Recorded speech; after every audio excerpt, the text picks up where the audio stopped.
তুমি মানুষ, তোমার গায়ে যত শক্তি আছে সমস্ত শক্তি দিয়ে আমাকে পিটাও, আমাকে মারো, মারতে মারতে আমাকে বাড়ি থেকে তুমি বের করে দাও। তোমার বাড়ি শুধু তাম দুনিয়া ছেড়ে দিতে পারি, আল্লাহ নবীর কদম মোবারক ছেড়ে দিতে পারি না। রাসূল করিম সাল্লাল্লাহু আলাইহি ওয়াসাল্লাম হযরত আলীকে ডাকলেন, আলীও চুক্তিপত্রে যেখানে আমার নাম মুহাম্মদ রাসূলুল্লাহ লেখা আছে, আমার নামের সামনে থেকে রাসূলুল্লাহ নামটা বাদ দিয়ে দাও, মুহাম্মদ বিন আব্দুল্লাহ লেখ।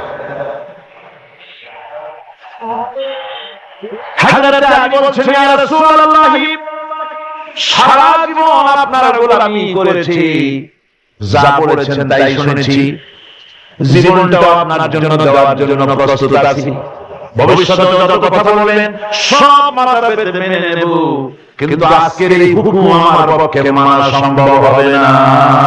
আমি আলীর পক্ষে কিছুতেই সম্ভব নয় যে আল্লাহ নবীর নামের সামনে থেকে মুহাম্মদুর রাসূলুল্লাহ আমি কেটে দেব। রাসূলুল্লাহ শব্দ আমি কাটতে পারবো না, এটা আমার পক্ষে সম্ভব নয়। নবীজি বললেন, আলী কোন জায়গায় রাসূলুল্লাহ লেখা আমার দেখো, আমি কেটে দেব। আমার বন্ধুগণ নাম লিখতে জানে না, সই করতে পারে না, পড়তে জানে না, তিনি বলতেছেন, ইন্নামা বুইস্তু মুআল্লিমান, আমি পৃথিবীতে প্রেরিত হয়েছি শুধুমাত্র শিক্ষক হিসেবে দুনিয়ায় এসেছি। সুবহানাল্লাহ। দুনিয়ার কোন শিক্ষা প্রতিষ্ঠানে আল্লাহ রাব্বুল আলামিন তার হাবিবকে পড়ান নাই, যেহেতু তিনি তো বিশ্বনবী, আমার নবী কি নবী? জোরে বলেন কি নবী? আপনার আমার নবী বিশ্বনবী। বিশ্বনবী সাধারণ মানুষের কাছে কি পড়বে? যে পড়াবে তার মগজ তো ছোট, তার জ্ঞান তো সীমিত। সীমিত জ্ঞান দিয়া বিশ্ব নেতারা কি শিখাবে, বিশ্বনবীকে কি শিখাবে? এইজন্য আল্লাহ রাব্বুল আলামিন বিশ্বনবীর শিক্ষক আল্লাহ পাক নিজে হয়ে গেলেন।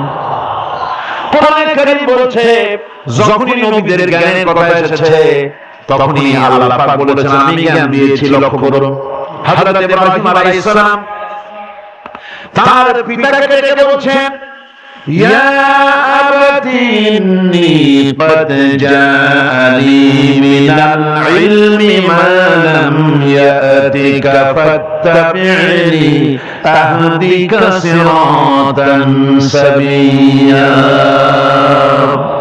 হে পিতা, বিশ্বাস করো, আমার কাছে এমন এক জ্ঞান এসেছে যা তোমার কাছে নাই, যা তোমার কাছে আছে না। তুমি আমার অনুসরণ করো, আমি তোমার সবব দেখাই দেব। সুবহানাল্লাহ। তুমি আমাকে অনুসরণ করো, যেহেতু আমার কাছে যে জ্ঞান আছে ওই জ্ঞান তোমার কাছে নাই। ইব্রাহিম আলাইহিস সালামের কাছে কার জ্ঞান আছে? আল্লাহ রাব্বুল আলামিনের জ্ঞান। লূত আলাইহিস সালাম কি নবুয়ত প্রদান করে আল্লাহ রাব্বুল আলামিন বলছেন, ওয়া লূতান আতাইনাহু হুকমান ওয়া ইলমা। আমি লূতকে আমার পক্ষ থেকে জ্ঞান দান করেছি, হিকমত দিয়েছি, বিজ্ঞান শিক্ষা দিয়েছি, আমি তাকে ইলম দান করেছি। সুবহানাল্লাহ। আমি তাকে ইলম দিয়েছি। মুসা আলাইহিস সালাম সম্পর্কে আল্লাহ পাক বলেন, ওয়ালাম্মা বালাগা আশুদ্দাহু ওয়াস্তাওয়া আতাইনাহু হুকমান ওয়া ইলমা। মুসা আলাইহিস সালাম যখন বয়স সন্ধিক্ষণে পৌঁছে গেলেন, যখন তিনি পূর্ণ বয়স প্রাপ্ত হলেন এবং তিনি যখন নিজেকে সম্পূর্ণ লালন পালন করার কাজ যখন তার সম্পূর্ণ হয়ে গেল, আমি তখন আমার পক্ষ থেকে তাকে ইলম দান করেছি, জ্ঞান দান করেছি, হিকমত দিয়েছি, জ্ঞান দিয়েছি। রাসূল কারীম সাল্লাল্লাহু আলাইহি ওয়াসাল্লাম সম্পর্কে আল্লাহ পাক বলছেন, فَلَئِنِ اتَّبَعْتَ أَهْوَاءَهُمْ بَعْدَ الَّذِي جَاءَكَ مِنَ الْعِلْمِ مَا لَكَ مِنَ اللَّهِ مِنْ وَلِيٍّ وَلَا نَصِيرٍ। তুমি যদি জ্ঞান লাভের পর তাদের প্রবৃত্তির অনুসরণ করো, তাহলে আল্লাহর কাছ থেকে তোমাকে রক্ষাকারী কেউ থাকবে না, কোনো সাহায্যকারী তুমি পাবে না। আমি যে জ্ঞান তোমাকে দিয়েছি এটাই অনুসরণ করো, এর মধ্যেই মুক্তি, বিশ্ববাসীর মুক্তি এই জ্ঞানের অনুসরণের ভেতরে। প্রত্যেক জাতির জন্য আল্লাহ রাব্বুল আলামিন নিজের পক্ষ থেকে রাসূল পাঠিয়েছেন। আল্লাহ পাক বলেছেন ওয়ালিকুল্লি উম্মাতির রাসূল, প্রত্যেক জাতির জন্য আমি রাসূল প্রেরণ করেছি। এমন কোন জাতি নাই যার কাছে নবী রাসূল পাঠানো হয় নাই। وَإِن مِّنْ أُمَّةٍ إِلَّا خَلَا فِيهَا نَذِيرٌ, সমস্ত নবীদের কাছে, সমস্ত উম্মতের কাছে, জাতির কাছে আমার পক্ষ থেকে আমি নবী পাঠাইছি। সুবহানাল্লাহ। কেউ তো বলতে পারে না যে আমরা আল্লাহর পক্ষ থেকে কোনো দাওয়াত পাই নাই, আল্লাহর পক্ষ থেকে সত্যকে চেনার কোনো রাস্তা পাই নাই। এই জন্য প্রত্যেক নবীদের, প্রত্যেক উম্মতের জন্য, জাতির জন্য আল্লাহ সুবহানাহু ওয়া তাআলা তিনি নবী পাঠিয়েছেন নিজের পক্ষ থেকে, হেদায়েত পাঠিয়েছেন নিজের পক্ষ থেকে। এই নবীদেরকে পাঠানোর উদ্দেশ্য কি ছিল? কোরআনে কারীমে আল্লাহ পাক বলেন, আমাদের নবীকে আল্লাহ পাক ডেকে বলছেন আলিফ লাম রা كتاب أنزلناه إليك لتخرج الناس من الظلمات إلى النور. ألف لام را كتاب أنزلناه إليك لتخرج الناس من الظلمات إلى النور. এই কিতাব আমি আপনার উপর অবতীর্ণ করেছি। এটা হচ্ছে একখানা কিতাব, এই কিতাবখানা আমি আপনার প্রতি অবতীর্ণ করেছি। এই জন্য করেছি কিতাব অবতীর্ণ যাতে করে মানব মণ্ডলীকে পঞ্জীভূত অন্ধকারের ভিতর থেকে বের করে আলোর দিকে নিয়ে আসতে পারেন। এই বিশ্ব হচ্ছে অন্ধকারে ভরা, পৃথিবীতে মানব রচিত যত মতবাদ আছে সব হচ্ছে অন্ধকার। সবগুলি কি? অন্ধকার। এই অন্ধকারের ভিতর থেকে আলোর দিকে নিয়ে আসবেন। আলো হচ্ছে কি? ইসলাম। আলো হচ্ছে কোরআন। কোরআনের দিকে নিয়ে আসবে, ইসলামের দিকে নিয়ে আসবে। সেই জন্য আমি আপনার প্রতি এই কোরআন অবতীর্ণ করেছি। আমার ভাইয়েরা, সকল আসমানি কিতাবের উপরে আমাদের ঈমান আনা লাগবে। শুধুমাত্র কোরআন শরীফের উপরে নয়, সকল কিতাবের উপরে ঈমান আনতে হবে। কোরআনকে যেমন মানি, মুহাম্মদ সাল্লাল্লাহু আলাইহি ওয়াসাল্লামকে যেমন মানি, সব নবীদের উপরে এরকম ঈমান আনতে হবে। কোরআন যেমন মানি ওই রকম করে সমস্ত কিতাবের উপরে ঈমান আনতে হবে। এটা শর্তই দেওয়া হয়েছে, মুমিন হচ্ছে তারা ওয়াল্লাযীনা ইউমিনুনা বিমা উনজিলা ইলাইকা ওয়া মা উনজিলা মিন ক্বাবলিক। মুমিন হচ্ছে সেই সব লোক, মুত্তাকি হচ্ছে তারা যারা তোমার উপরে নাযিলকৃত কিতাবের উপর ঈমান এনেছে এবং এর আগে যত কিতাব আছে সমস্ত কিতাবের উপর ঈমান এনেছে। তারাই হচ্ছে মুত্তাকি, তারাই হচ্ছে মুমিন। আল্লাহ পাক বলেন নাযালা আলাইকাল কিতাবা বিল হাক্কি মুসাদ্দিকান লিমা বাইনা ইয়াদাইহি।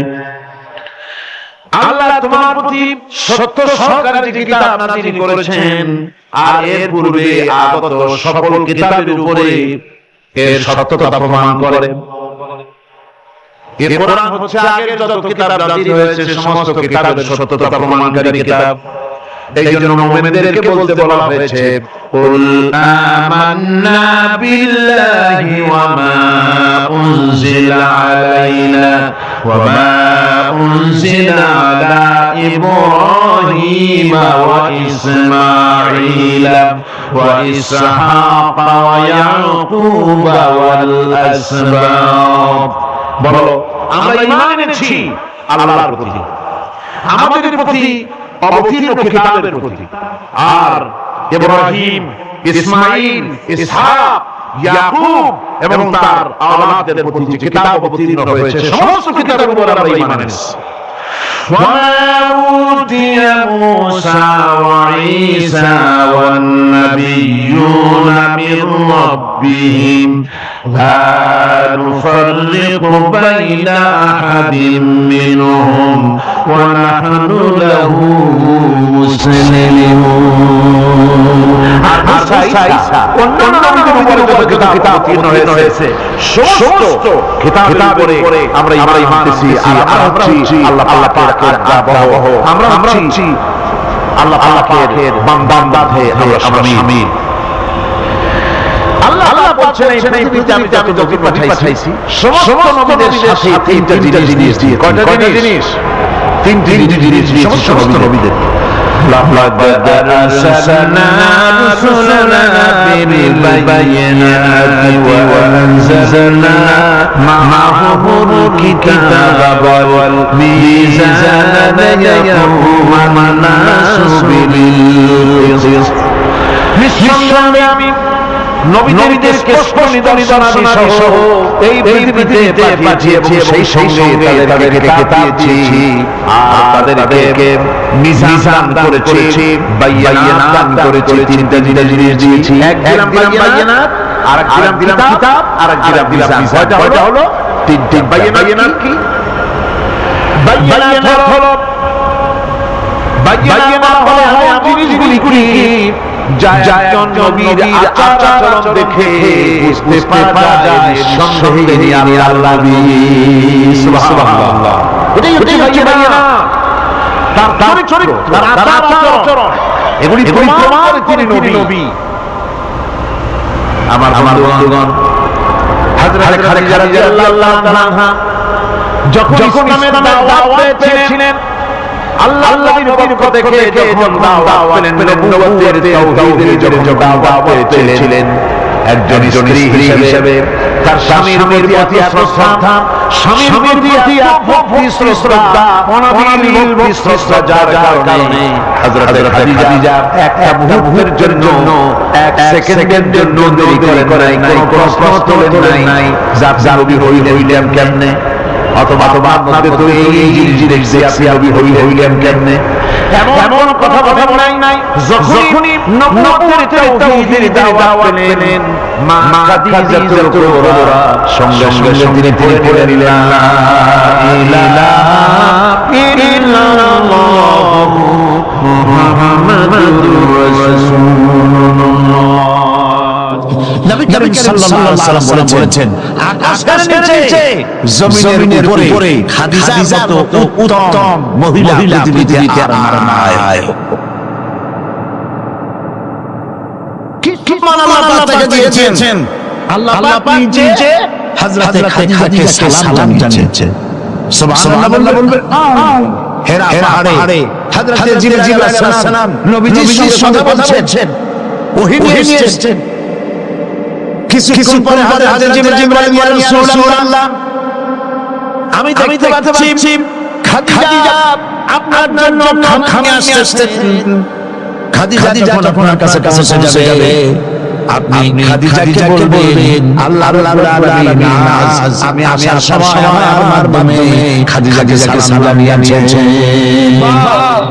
হযরত খাদিজা যখন নবীজির কাছে পৌঁছে গেছেন আল্লাহ বলেন খাদিজা তোমার জন্য আজকে সুসংবাদ আছে তিনি বললেন আমার জন্য কি খবর কি সুসংবাদ হযরত রাসূল বলছেন খাদিজা শোনো এই মাত্র জিবরাইল আমার কাছে চলে গেলেন আর জিবরাইল বলে গেলেন আল্লাহ রাব্বুল আলামিন তোমাকে সালাম জানিয়েছেন হযরত খাদিজাকে রেখে দিলেন তিনি বললেন ইয়া রাসূলুল্লাহ আমার জন্য সার্থক হয়ে গেছে আল্লাহ আলাইহিস সালাম জানাইছেন এর চাইতে সৌভাগ্যের জীবনে আর কিছুই নাই তবে আল্লাহ সালামের জবাব কেমনে দিতে হয় আমি জানি না আপনি দয়া করে আমার প্রত্যেক আল্লাহ সালাম যেমন দিলে আল্লাহ খুশি হয় তেমনি দিয়ে দিবেন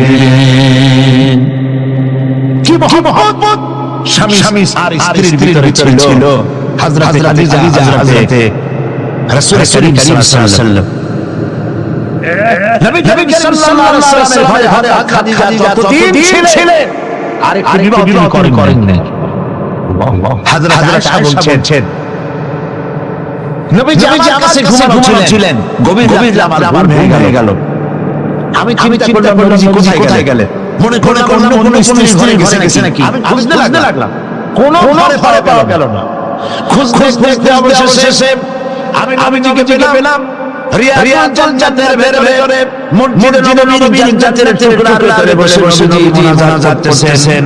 আমিও পিছনে আল্লাহর ঘরে হাত তুললাম।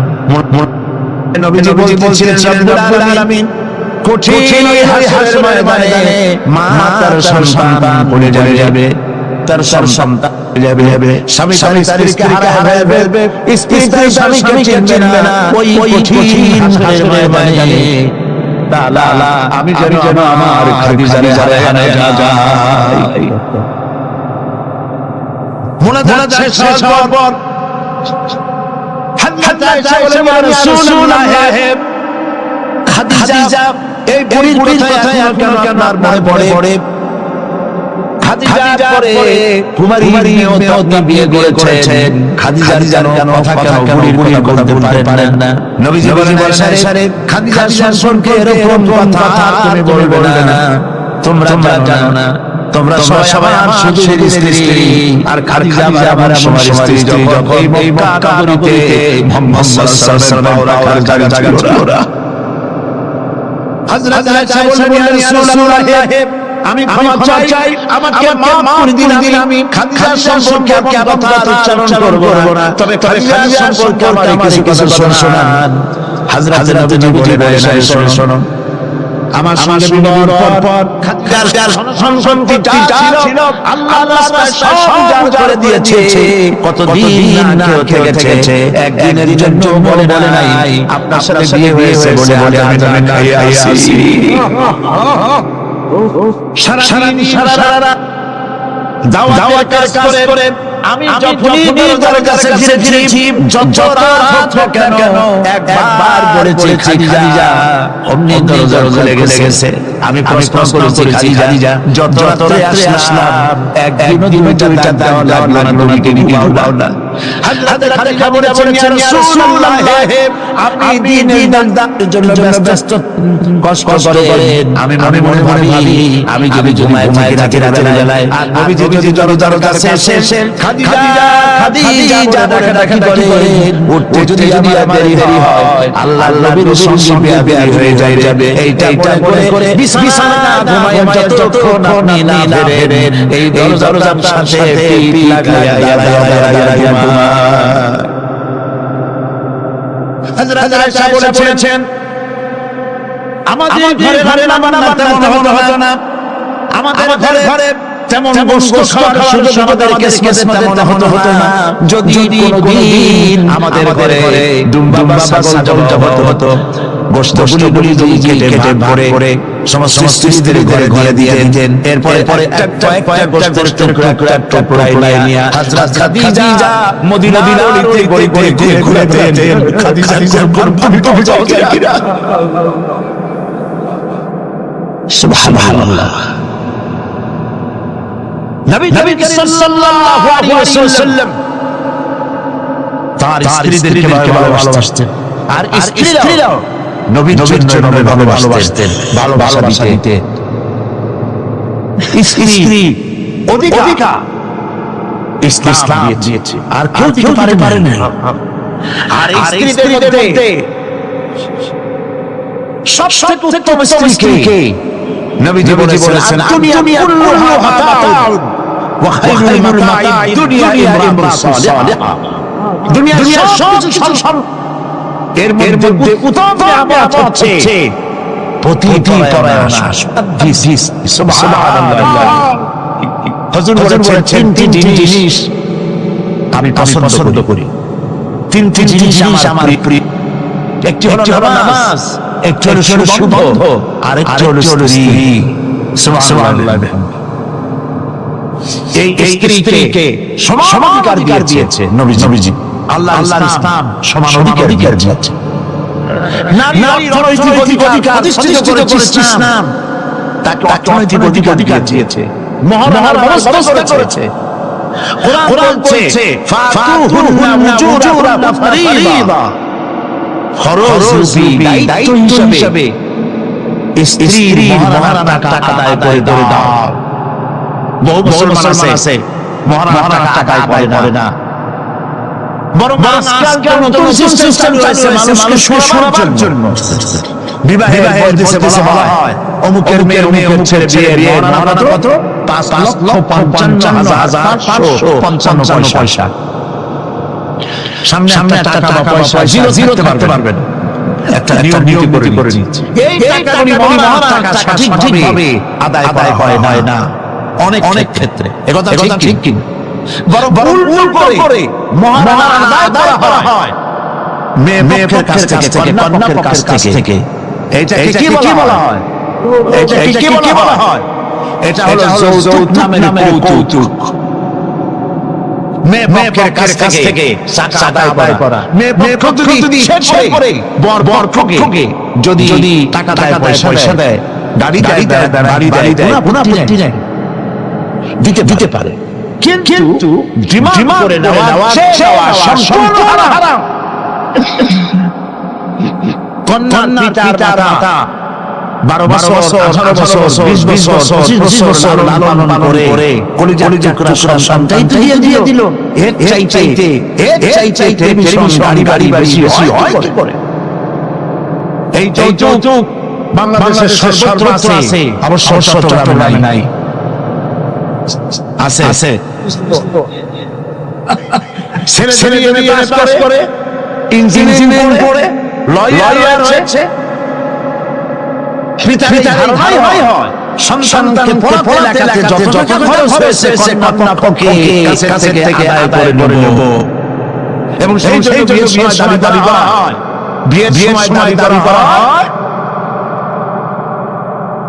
50 লক্ষ টাকা দিতে হবে গুলশানে 3টা বাড়ি দিতে হবে মঙ্গল হয়ে অফিস বানায় দিতে হবে আপনার ছেলে এমএ পাস করেছে লয়ার হয়েছে ব্যারিস্টার হয়েছে কি হয়েছে আপনি কেন ইজ্জত পেন কন্যা পক্ষে জায়েজ হারাম শুকরের মাংস যেমন হারাম কন্যার কাছ থেকে জবরদস্তি করেছে ডিমান্ড করে যৌতুক আদায় করা হারাম এই কাজটি আপনি করবেন এই কাজটি কি করবেন বিবাহ করবে বিবাহ করাবেন ছেলেকে ভালোবাসা দিয়ে টাকা দিয়ে পয়সা দিয়ে বিবাহ করায়া মেয়ে একটা ঘরে নিয়ে আসবেন কন্যা পক্ষের উপরে চাপ সৃষ্টি করবেন না তো নারীকে মহারণা ব্যবস্থা ইসলাম করেছে কে ব্যবস্থা করেছে বলেন ইসলাম করেছে এবার আরো দেখুন আল্লাহ পাক কি বলছে ওয়াইদা আতাইতুম ইহদাহুন্না কিনতারান ফালা তাখুযু মিনহু শাইআন যদি তোমরা নারীদেরকে স্তূপ পরিমাণ অর্থ যদি দান করো তাহলে সামান্য থেকে ফেরত নিও না চান নারীদের কাছে কিছু পুঁজি থাকুক টাকা পয়সা থাকুক আল্লাহ চান যদি কিছু দাও তা যদি হয় তবুও সেগুলিকে ফেরত দিও না বহু মুসলমান আছে আমাদের সমাজে হজ করে নামাজ পড়ে কপালে পড়ে গেছে তার ব্যবসা আছে ধানি জমি আছে বিবাহের সময় মেয়েকে টাকা দিয়ে ব্যবসা টাকা করে যৌতুক দিয়ে বিদায় দেয় সম্পত্তির ভাগ দেয় না ব্যবসার ভাগ দেয় না আছে না আছে কি আপনি কন্যাকে ঠকালেন এর জন্য আল্লাহর কাছে আপনাকে দায়ী হবে মেয়েদেরকে অর্থনৈতিক অধিকার এবং দৃষ্টির উপরে করেছেন সে মহিলাকে অর্থনৈতিক দিক থেকে তাদেরকে নির্যাতন করা যাবে না এবাদেরকে শিক্ষার অধিকার দেওয়া হয়েছে কত হয়নি তারা বলছে ইসলামের দুশমন বলে নারীদেরকে ইসলাম ঠকাইছে কোথা থেকে ঠকালো কন্যা হিসেবে মর্যাদা দিল বধূ হিসেবে মর্যাদা দিল তারপরে অর্থনৈতিক সুযোগ দিল এবার শিক্ষার অধিকার প্রতিষ্ঠিত করল হযরত আয়েশা রাদিয়াল্লাহু তাআলা আনহা তিনি শিক্ষক ছিলেন হাজার সাহাবীর উস্তাদ ছিলেন সুবহানাল্লাহ হাদিসের উস্তাদ ছিলেন তাফসীরের উস্তাদ ছিলেন ফিকহের উস্তাদ ছিলেন শিক্ষার অধিকার ইসলাম দিয়েছে নারীকে নারীরা লেখাপড়া করতে পারবে কোনো অসুবিধা নেই এভাবে অধিকার শুধু অর্থনৈতিক নয় লেখাপড়ার অধিকার দিল তালাকের একটি অধিকার এটি একটি গুরুত্বপূর্ণ বিষয় তালাকের অধিকারটিও শুধু পুরুষের না, এই তালাকের অধিকারীদেরকেও দেওয়া হয়েছে। কথা বুঝতে পেরেছেন? তালাকের অধিকার, বিবাহ বিচ্ছেদের অধিকার শুধু পুরুষের নয়, নারীকেও দেওয়া হয়েছে। পুরুষ যদি অকর্মণ্য হয়, যদি সে উন্মাদ হয়, জালিম হয়, নপুংসক হয়, তাহলে এই স্ত্রী কোর্টে এটা প্রমাণ করে তার স্বামীকে পরিত্যাগ করে ইচ্ছে মতো স্বামী গ্রহণ করতে পারবে। ইসলাম সুযোগ দেয়। তালাক কথায় তালাক একটা আমাদের দেশে আছে। বাংলাদেশে যদি আল্লাহ কোনদিন দয়া করে ইসলামের রাষ্ট্র প্রতিষ্ঠিত করে দেয়, তাহলে কথায় তালাক দেওয়া এই কথাকে বন্ধ করে দেওয়া হবে। তরকারিতে লবণ হয়েছে, শুটকি মাছে ঝাল হইল কেন, এই কথা বলে তালাক দেওয়া যাবে না। আর একসঙ্গে তিন তালাক দেওয়া যাবেই না। এক সাহাবী এসে নবী করিম সাল্লাল্লাহু আলাইহি ওয়াসাল্লাম খবর দিলেন যে একজন স্ত্রীর সাথে তিন তালাক দিয়েছে। নবী করিম সাল্লাল্লাহু আলাইহি ওয়াসাল্লাম এত গোসা ছিলেন যে বসা থেকে দাঁত তিনি বললেন, এই লোকটি তো আল্লাহ পাক কোরআনের সাথে চাপ করেছে। তালাকের আল্লাহর কাছে দুইটা হালাল সবচেয়ে জঘন্য, দুইটি হালাল সবথেকে জঘন্য। একটা হলো ভিক্ষাবৃত্তি, আর একটা হলো তালাক। যখন তালাক হয় ভাবে গোসায় আল্লাহর আরশ কাঁপতে থাকে। নাউজুবিল্লাহ বলেন। আপনি তালাক দিতে পারবেন না। তালাক দেওয়ার নিয়ম হলো যখন স্ত্রীর সাথে লক্ষ্য করুন, স্ত্রীর সাথে বনিবনা হচ্ছে না, স্ত্রীর চরিত্র খারাপ, স্ত্রীর জাল মার্কা বনেই না, তো আল্লাহ পাক বলেছেন উভয় পক্ষের আত্মীয়-স্বজন নিয়ে মীমাংসা করার চেষ্টা করো। সালিসি করো। যদি মীমাংসা না হলো তাহলে এক মাসে এক তালাক দাও, বিছানা করে দাও, এবং অপেক্ষা করো তার এই অবস্থা দেখে সে ফিরে আসে নাকি। যদি ফিরে আসে তো গ্রহণ করো, যদি ফিরে না এলো দ্বিতীয় তালাক দাও। তাও যদি ফিরে না তাহলে গিয়ে তিন তালাক একদম রেজি করে দাও। আর খরচ হবে না। তিন তালাক বায়না করে দাও। এই স্ত্রীকে গ্রহণ করা যাবে না। এখন আমাদের দেশে রাগের মাথায় একসাথে তিন তালাক দেওয়ার পর মনে মনে অনুশোচনা হয়, এতগুলো ছেলে বিয়ে পর কি সর্বনাশ হইল। রাগের মাথায় বললাম কি এখন এই বউ ফিরে পাওয়ার জন্য মস্ত তালাশ করে। তখন গ্রামের মুন্সি মৌলবি এই জাতীয় এক শ্রেণীর লোক আছে যারা কোরআন বোঝে না, হাদিস বোঝে না, তারা হিল্লা নামক একটা ঔষধ বের করছে। সেই ঔষধটা কি? তারা বলে যে এই স্ত্রীকে যদি আমরা নিতে চাও তাহলে আরেকটা পুরুষের সঙ্গে বিবাহ দাও এবং শর্ত করো যে তোমার কাছে দিলাম 2-3 দিন পর তুমি তালাক দিবা, এরপরে আমরা নিয়ে নেব। তালাকের নিয়তে বিবাহ করা এটা সম্পূর্ণ হারাম, বিবাহ হবে না। তালাকের নিয়তে করলো বিয়ে হবেই। তারপরে এই যে ভাড়া করা, একজনের সঙ্গে হিলা করতে দেওয়া, এটাকে হাদিসের ভাষায় বলা হয়েছে ভাড়া করা সার। ইসলামে এই ধরনের বিধান নাই। সবাই কান খুলে শুনুন, হিল্লা করার যে ব্যবস্থা বাংলাদেশে গ্রামে আছে, শরীয়তে কোনো অস্তিত্ব নাই। কেউ তার স্ত্রীকে তালাক দেয় আর এই স্ত্রীকে আবার ফেরত দিতে চায়,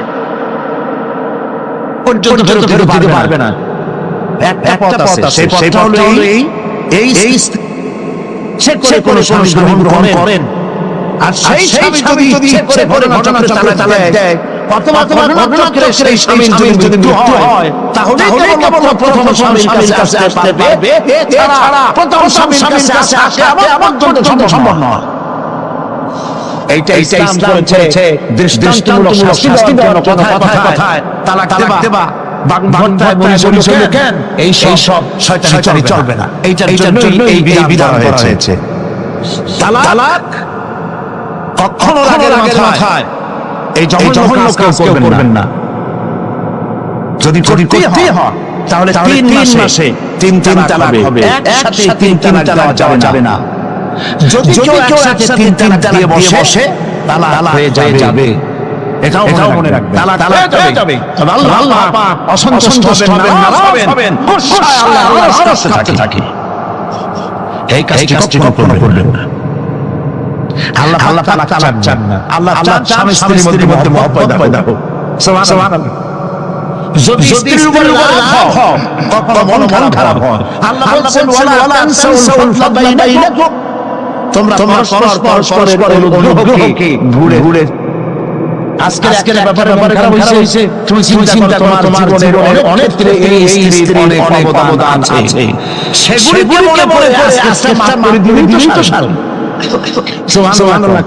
আল্লাহ চান না স্বামী স্ত্রীর ভিতরে অসন্তুষ্টি থাকুক এবং তালাক চলে যায়। একবার নবী করিম সাল্লাল্লাহু আলাইহি ওয়াসাল্লাম বসে আছেন মসজিদের ভিতরে, মুরিদ সাহাবায়ে কেরাম ভয়ে কথা বলতে পারছেন না। কিছুক্ষণ পর হুজুর হযরত আলী হযরত ফাতেমার ঘরে ঢুকলেন, বেরিয়ে আসেন হাসি মুখে। তিনি প্রশ্ন করলেন, সাহাবায়ে কেরাম জিজ্ঞেস করলেন, হে রাসূল, একটু আগে আপনার মুখ মলিন ছিল, আর এখন আপনি এত হাসি খুশি, আমরা তো তখন কথা বলতে সাহস পাইনি।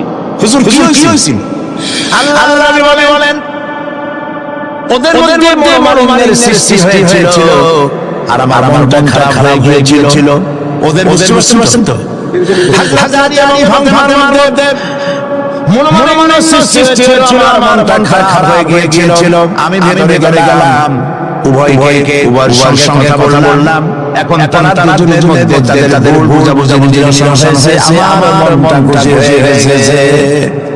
নবীজি বলেন, ফাতেমাকে যে কষ্ট দেয় সে আমাকে কষ্ট দেয়, কারণ ফাতেমা আমার কলিজার টুকরা। স্বামীর এবং স্ত্রীর মধ্যে সম্পর্ক ভালো থাকতে হবে, অধিকার সমান, তবে স্বামীর মর্যাদা বেশি। মর্যাদা কার বেশি? স্বামীর মর্যাদা বেশি। তিরমিজি শরীফের হাদিসে এসেছে, আল্লাহর নবী একদিন যাচ্ছিলেন, জঙ্গল থেকে এক পাহাড়িয়া উট এসে নবীজির কদমের উপরে নবীজির কদম মুবারকে চুমা দিল, সিজদা করলো। সাহাবায়ে কেরাম বললেন, ইয়া রাসূলুল্লাহ, পাহাড়ের উঠে কি সৌভাগ্য, আল্লাহ নবীর পায়ের উপরে চুমা খেয়ে সিজদা দিয়েছে। আমাদেরকে অনুমতি দেন, আপনার কদমের উপরে আমরা সিজদা হই। হুজুর বলেন, শোনো, আমি যদি এই পৃথিবীতে মানুষকে সিজদা করার জন্য তার পিছন দিতাম, তাহলে পৃথিবীর সমস্ত নারীদেরকে বলতাম তারা যেন তাদের স্বামীকে সিজদা দেয়। তাহলে মর্যাদা কার বেশি? স্বামীর মর্যাদা বেশি, অধিকার সমান, মর্যাদা বেশি স্বামী। আবু দাউদ শরীফের হাদিসে এসেছে, নবীজি বলেছেন, কোন স্ত্রী লোক এমন অবস্থায় যদি মারা যায় যে তার স্বামী তার উপরে সন্তুষ্ট ছিল, আল্লাহ রাব্বুল আলামিন ওই লোকটি জান্নাত দান করে দিলেন। স্বামীর মর্যাদা এখানে বেশি। তাহলে দেখলাম অধিকারের দিক থেকে যখন নারী ছিল, বধূ ছিল, কন্যা ছিল, বধূ ছিল, সব জায়গায় ইসলাম নারীকে সম্মান বাড়িয়ে দিল। ঠিক কিনা বলেন? নারী বিবাহ হওয়ার কদিন পর মা হয়ে গেল, মা হয়ে যাওয়ার পর মর্যাদা কমে গেল, বলেন কোন বাড়লো? নবীজি বলছেন, আল্লাহর নবীর সামনে একজন সাহাবী এসে প্রশ্ন করলেন, হে আল্লাহর রাসূল, খেদমত করব কার? মান আহাব্বুন নাস বিহুসনি সাহাবাতি? ক্বালা উম্মুক, ক্বালা সুম্মা মান? ক্বালা উম্মুক, ক্বালা সুম্মা মান? ক্বালা উম্মুক, ক্বালা সুম্মা মান? ক্বালা আবুক। আখরাজাহু বুখারী, বুখারী শরীফের হাদিস। সাহাবী জিজ্ঞেস করছেন ইয়া রাসূলুল্লাহ খেদমত করব কার? হুজুর বলেন তোমার মায়ের, তারপরে কার? তোমার মায়ের, তারপরে কার? তোমার মায়ের, তারপরে কার? তোমার পিতার। বাপের চাইতে মায়ের মর্যাদা কয় গুণ বেড়ে গেল বলেন? 3 গুণ বেড়ে গেল মর্যাদা। আল্লাহর নবী মসজিদে নববীতে বসে আছেন, সাহাবায়ে কেরাম কর্তৃক পরিবেষ্টিত হয়ে এমন সময় একজন বুড়ি মসজিদে প্রবেশ করেছেন। হুজুর তাকে দাঁড়ায় গেলেন। কাছে যখন এলেন মহিলা, নবীজি নিজের চাদর বিছায় দিলেন। মহিলা চলে যাওয়ার পর সাহাবায়ে কেরাম প্রশ্ন করলেন, ইয়া রাসূলুল্লাহ, আমরা তো চিনলাম না মহিলাকে। একজন মেয়ের জন্য নবীজি তার চাদর বিছায় দেয়। এত বড় সম্মানী মহিলা আমরা চিনলাম না তিনি কে? আল্লাহ বললেন, আমার মায়ের দুধ আমার কিসমতে হয় নাই। কোলে খেয়ে চড়ি যা দুধ খায়া আমি বড় হয়েছি। এই আমার সেই দুধ মা হযরত হালিমা সাদিয়া। মায়ের বড় করতে হবে। মা যখন হয়ে গেলেন, সম্মান বেড়ে গেল সন্তানের কাছে। একজন সাহাবী এসে কাছে বলছেন, হে রাসূল, আমার মায়ের মেজাজ খারাপ। হাদিস, আমার মায়ের মেজাজ খিটখিট। হুজুর প্রশ্ন করলেন, তোমার মা যখন তোমার গর্ভে রাখছিলেন তখন তো মেজাজ খারাপ ছিল না? তিনি বললেন, হুজুর আমি সত্যি বলছি মেজাজ খুবই খারাপ। হুজুর বলছেন, তোমাকে যখন তোমার ডেলিভারি করেছিল তখন তো মেজাজ খারাপ ছিল না? কয় না হুজুর, দারুণ খারাপ মেজাজ। হুজুর বললেন, তোমার আড়াই বছর 2 বছর যখন দুধ খাওয়াইছিল তোমার মা তখন তো তার মেজাজ খারাপ ছিল না। সাহাবী পরে বললেন, ইয়া রাসূলুল্লাহ, আমি আমার মায়ের দুধের হদ আদায় করে দিয়েছি। হুজুর বললেন, দুধের হদ আদায় করেছো তুমি, তোমার মায়ের একটি সপ্তাহের হদ তুমি আদায় করতে পারোনি। তুমি পড়ে গেছো ছোটবেলায়, খাটের থেকে কোলে পড়ে গেছো, কেঁদে উঠছো। আর তোমার মা তখন বলেছে সারা জীবন এই 31 হদ আদায় করতে পারবে না। মায়ের সম্মান ইসলাম কিভাবে বাড়িয়ে দিলেন, আল্লাহ কোরআনে শিখিয়ে দিলেন। وَقَضَى رَبُّكَ أَلَّا تَعْبُدُوا إِلَّا إِيَّاهُ وَبِالْوَالِدَيْنِ إِحْسَانًا। তোমার রবের পক্ষ থেকে ফয়সালা হয়েছে যে আমার ইবাদত করার পর মা বাবার ইহসান করবে। দেখেন অবস্থা দেখুন, লক্ষ্য করুন, আল্লাহর ইবাদতের পরেই বান্দা কাজ করবে। বলেন কার? মা বাবার সামনে চোখ লাগার কথা বলবে না। ওয়ালা তাকুল্লাহুমা উফিন ওয়ালা তানহারহুমা, ঝিরঝির দিবে না, ধমক দিবে না। আর তাদের সঙ্গে কোন ভাষায় কথা বলবে তাও আল্লাহ শিখিয়ে দিয়েছেন। আল্লাহ বলেন, ওয়াকুল্লাহুমা কাওলান কারীমা, সম্মানসূচক কথা বলো মা বাবার সাথে।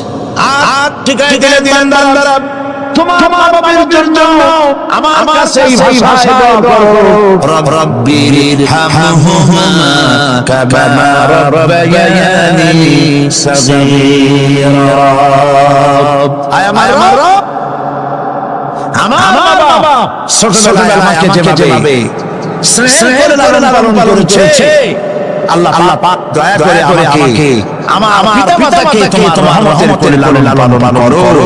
আল্লাহ পাক শিখিয়ে দিয়েছেন। এই দোয়া করবেন তো, মনে থাকবে প্রত্যেকটা আমাদের উপরে মোনাজাতে এই দোয়া করবেন।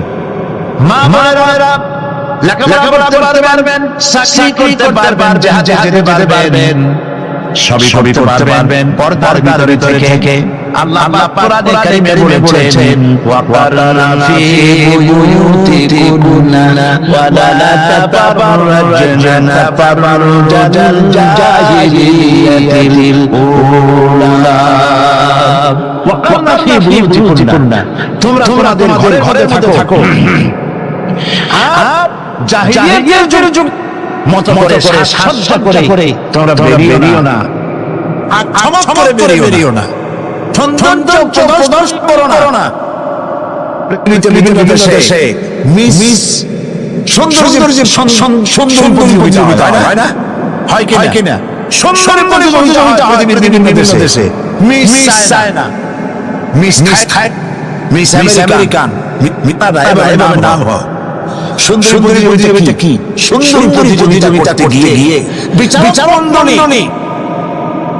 সুন্দরীদের শরীরের যেসব জায়গা মাপ করে তা কেবল শয়তানের পক্ষে সম্ভব নয়। যারা বিচারমণ্ডলী নির্লজ্জ বেহায়া, তারা কি তার নিজের বোনের শরীরের সব জায়গা মাপ করতে পারবে?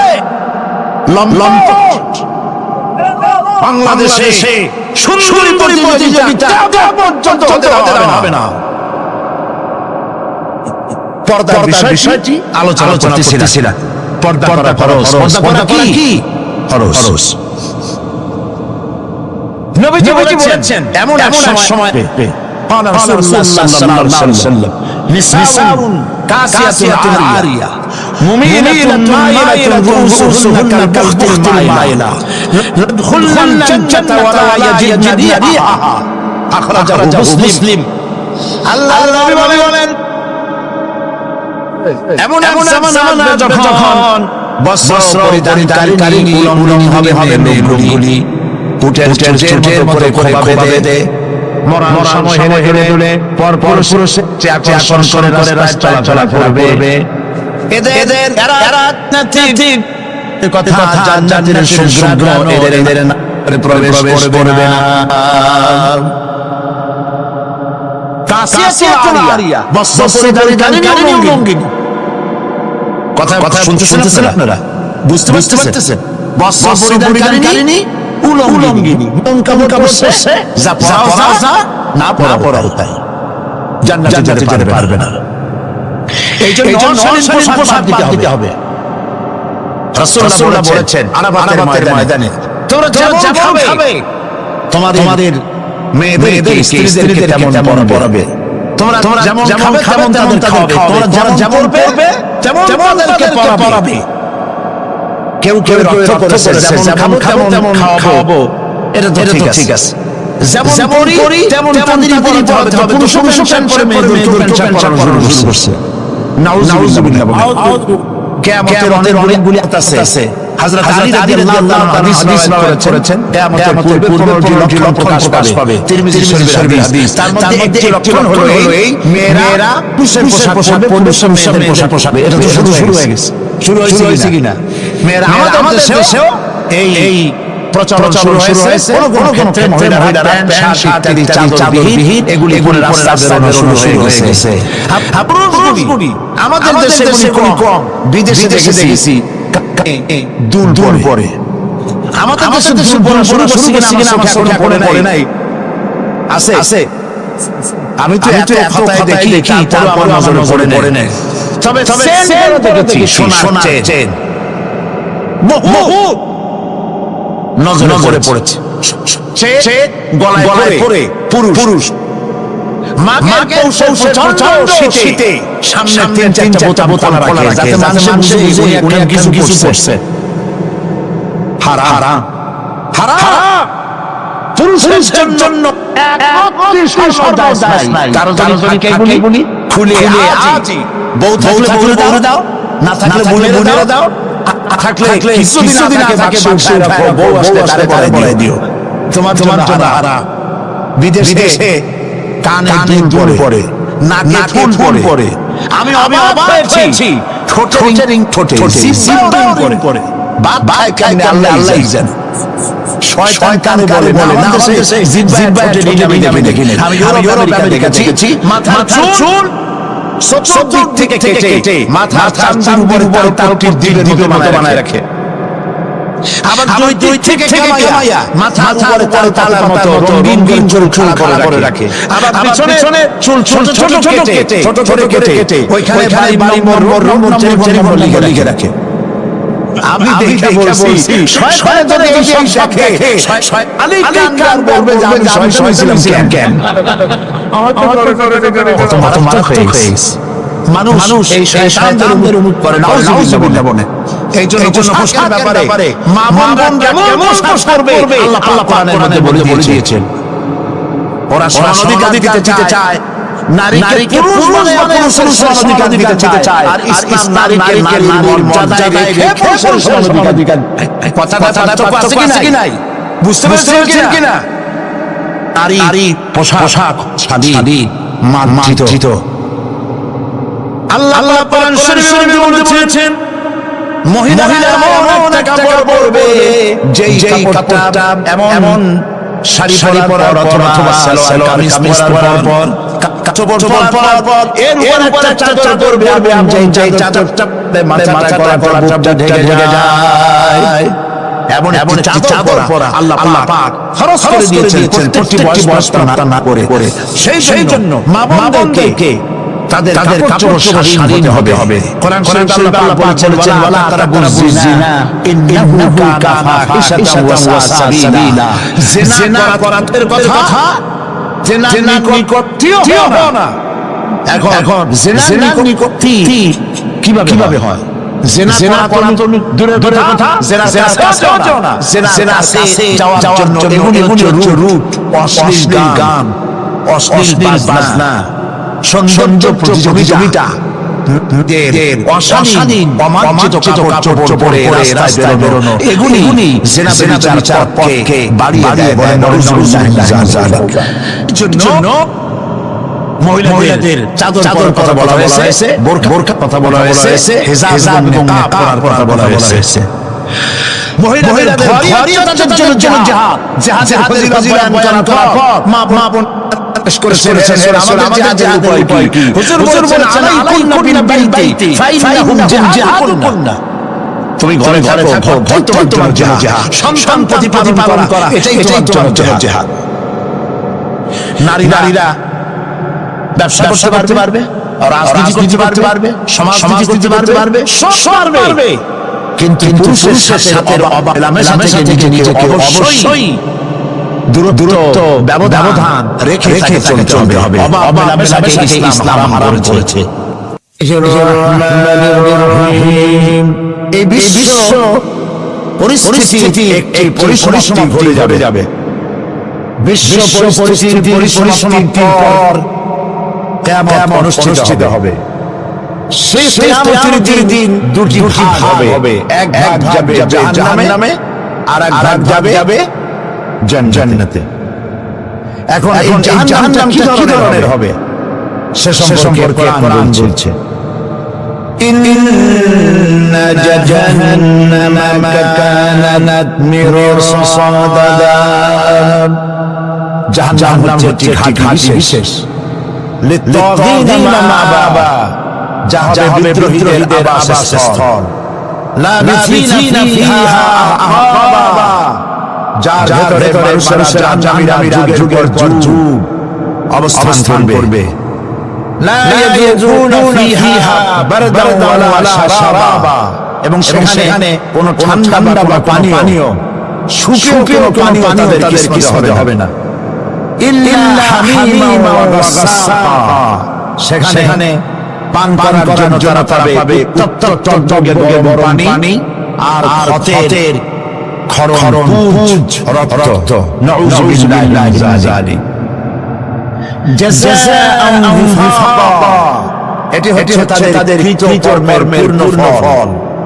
ইন্নাহুম কানু লা ইয়ারজুনা হিসাবা, কারণ ছিল তারা হিসাবের কোনো হিসাব নিকাশের আশা করত না। ওয়াকাযযাবু বিআয়াতিনা কিযাবা, আর তারা আয়াতগুলিকে মিথ্যা মনে করে প্রত্যাখ্যান করেছিল। ওয়া কুল্লু শাইইন আহসাইনাহু কিতাবা, আর আমি গুনে তাদের সমস্ত আমলগুলি লিপিবদ্ধ করে রেখেছিলাম। ফাযুকু ফালান নাযীদাকুম ইল্লা আযাবা, এখন বুঝো মজা, এখন তোমাদেরকে আযাব ছাড়া আর কিছুই বাড়ানো হবে না। এ হলো আজকে যেটুকু আলোচনা করতে চাই সেটুকুনের তরজমা। আমি চেষ্টা করব খুব সংক্ষেপে কথাগুলি আপনাদের সামনে পেশ করার জন্য। বিমাশিয়াতিল্লাহি তাআলা ইন্না জাহান্নামা কানাত মিরসাদা। জাহান্নাম হচ্ছে একটি ঘাঁটি, একটি ফাঁদ। আরবি রাসাদ শব্দ থেকেই মিরসাদ শব্দের উৎপত্তি হয়েছে। এর অর্থ হলো ঘাঁটি, ফাঁদ। জাহান্নাম শিকারী ধরার জন্য পেতে বসে আছে, এটাই বোঝানো হয়েছে। জাহান্নামের শিকার তারাই হবে যারা পৃথিবীতে আল্লাহ পাকের আনুগত্য করেনি, নবী করিম সাল্লাল্লাহু আলাইহি ওয়াসাল্লামকে বিশ্বাস করে নাই, ইসলামী আন্দোলনের সঙ্গে বিরোধিতা করেছে। তাদের জন্যই কিয়ামতে জাহান্নাম হবে। জাহান্নামে কারা যাবে?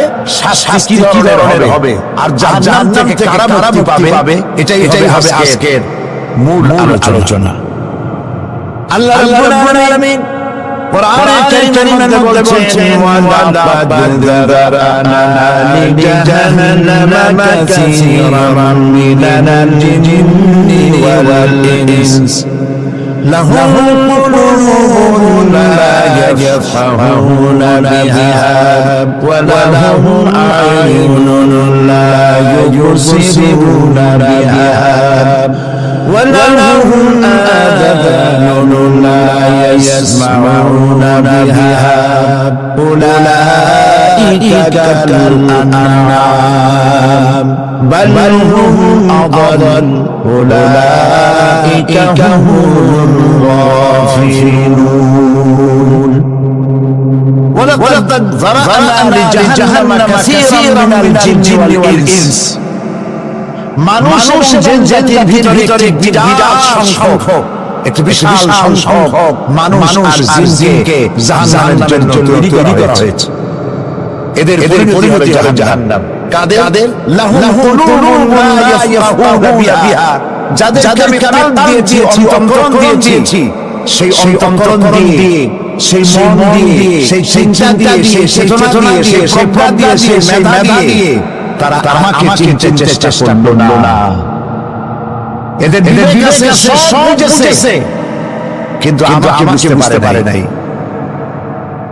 এরা চাঁদের সৌন্দর্য বর্ণনা করেছে, এরা সূর্যের সৌন্দর্য বর্ণনা করেছে, এরা ফুলের সৌন্দর্য বর্ণনা করেছে, কিন্তু ফুলের ঘ্রাণ কে দিল? তাকে খুঁজে পায় নাই। কাল দিয়েছি, বিবেক দিয়েছি, কিন্তু বিবেক দিয়ে তারা বিবেচনা করতে চেষ্টা করে নাই, চিন্তা করে আমাকে পায় নাই। প্রিয় ভাই সব, নাস্তিক হয় কারা? কোন বিজ্ঞানী, বড় বিজ্ঞানী, চিকিৎসা বিজ্ঞানী, এরা কিন্তু নাস্তিক হয় না। নাস্তিক হয় সাহিত্যিক আর দার্শনিক, এরাই নাস্তিক হয় বেশি। কেবল শান্তিনিকেতনের যারা, ওইখানকার কলিগরা যারা, এরকমের সাহিত্যিক, এরকমের দার্শনিক, ওরাই দুনিয়ার সব বোঝে, আল্লাহ বোঝে না।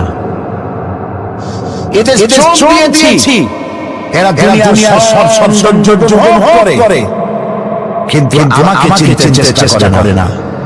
তারা আমার কিতাব দেখাতুনা মর যায়, मुझे ये डर है कि दिल जिंदा तू ना मर जाए, कि जिंदगानी बर्बाद है तेरे जीने से। मुझे ये डर है कि दिल जिंदा तू ना मर जाए। हमारी भय है हमारी जीवित आत्मा जन्म हो जाए, কারণ তোর বেঁচে থাকা হলো আমার বেঁচে থাকা, আর তুই মরে যাওয়া হলো মরে যাওয়া। যে যার বিবেক মারা গেছে তার বেঁচে থাকা কোনো লাভ নাই। বিবেক যার সচেতন ওই মানুষের যারা আল্লাহ পাকের সৃষ্টির পূর্ণতা দেখে মাথা সিজদায় অবনত করে দেয়। আল্লাহ পাক বলছেন, কাল দিলাম, গবেষণা করলো না, চোখ দিলাম দেখলো না, কান দিলাম শুনলো না। এদের অবস্থা কি? আল্লাহ রাব্বুল আলামিন বলেন, উলাইকা কাল আনআম।